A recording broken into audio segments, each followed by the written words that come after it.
ये सही है कि आप महात्मा गांधी की हत्या में शामिल रहे लोग हैं। आरएसएस ने महात्मा गांधी की हत्या की, भारतीय जनता पार्टी महात्मा गांधी के विचारों का कत्ल कर रही है। तो ऐसे में हम चुप बैठे रहे, ये कतई हो नहीं सकता। और कांग्रेस पार्टी ने इस बात का बीड़ा उठाया है कि जो हमने पलायन को रोकने के लिए, बेरोजगारी को खत्म करने के लिए एक हथियार दिया था मनरेगा के रूप में, उसके ना तो नाम से छेड़छाड़ होने देंगे और न ही उसके स्वरूप से छेड़छाड़ होने देंगे। और इसलिए हम लोगों ने पूरे भारतवर्ष में इस पर आंदोलन की घोषणा की है। 5 जनवरी से हम लोग इसके विरोध में प्रदर्शन, धरना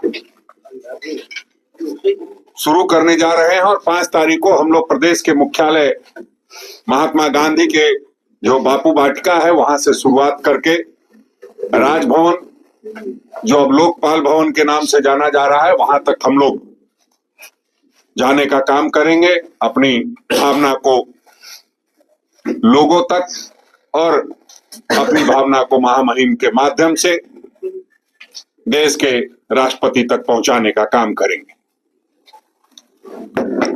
आप सब जानते हैं कि भारतीय जनता पार्टी की सरकार पिछले 11 वर्षों से है।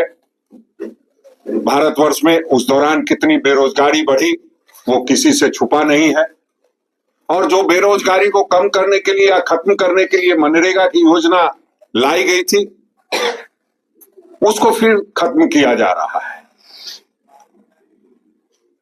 तो इससे ये प्रतीत होता है कि भारतीय जनता पार्टी नाम बदलकर पहचान छीनना चाहती है, स्वरूप बदलकर अधिकार छीनना चाहती है और फंड घटाकर इसे निष्प्रभावी बनाना चाहती है, जो हम कतई होने नहीं देंगे।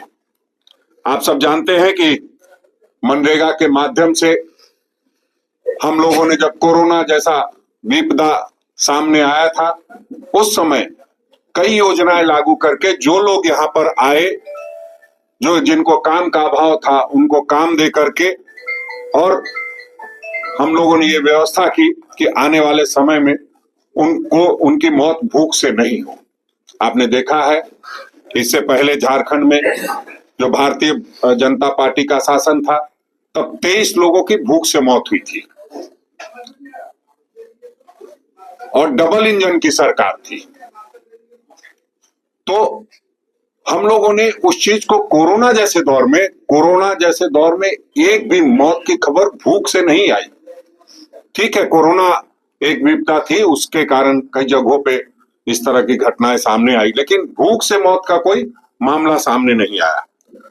तो हम लोग इसी बात को लेकर के 5 तारीख से अगले जो लोकसभा चुनाव आए तब तक, जब तक सरकार नहीं बदल जाए, तब तक इस अभियान को जारी रखेंगे।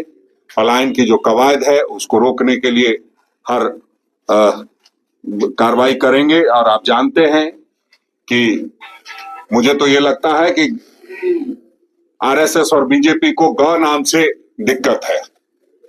ग से गांधी और ग से गरीब, इन दोनों को मिटाना चाहती है, जो इस देश में संभव नहीं है। बहुत सारी चीजें की है, जो पौधारोपण का मामला हो या पौधा की देखभाल और सुरक्षा का मामला हो, चारागाह विकास हो, खेत का जो समतलीकरण था, वो सब हम लोग गांव में ही देने का काम करते थे। एक तरफ हमारी सरकार पैसा के माध्यम से गांव ग्राम सभा को मजबूत करने जा रही है, और ऐसे में फिर मनरेगा को मिटाने की साजिश। इसका मतलब कि गांव, गरीब और गांधी, ये सबको आप मिटाना चाहते हैं, वो हम कतई होने नहीं देंगे। अब अगर कोई आप लोगों का 60% करेगा, जब सारा जीएसटी के माध्यम से आप पैसा रख रहे हो, 2-3 साल से मनरेगा का पैसा आप देने में आनाकानी करते हो, और वैसे समय में फिर आप एक नियम ला रहे हो कि 60% हम देंगे, 40% आप दीजिए। और भी नियम बदलाव हुआ है, बहुत सारा नियम। आप 101 जियो टैगिंग करेंगे, उसके बाद आरबीआई में जाए, यहाँ से तो पेचीदा बनाया जा रहा है कि कहीं न कहीं से गरीब उससे दूर हो जाए, महात्मा गांधी का जो इस देश में नाम चलता है वो खत्म हो जाए। तो अब 100 से आपने 125 दिन बता दिया,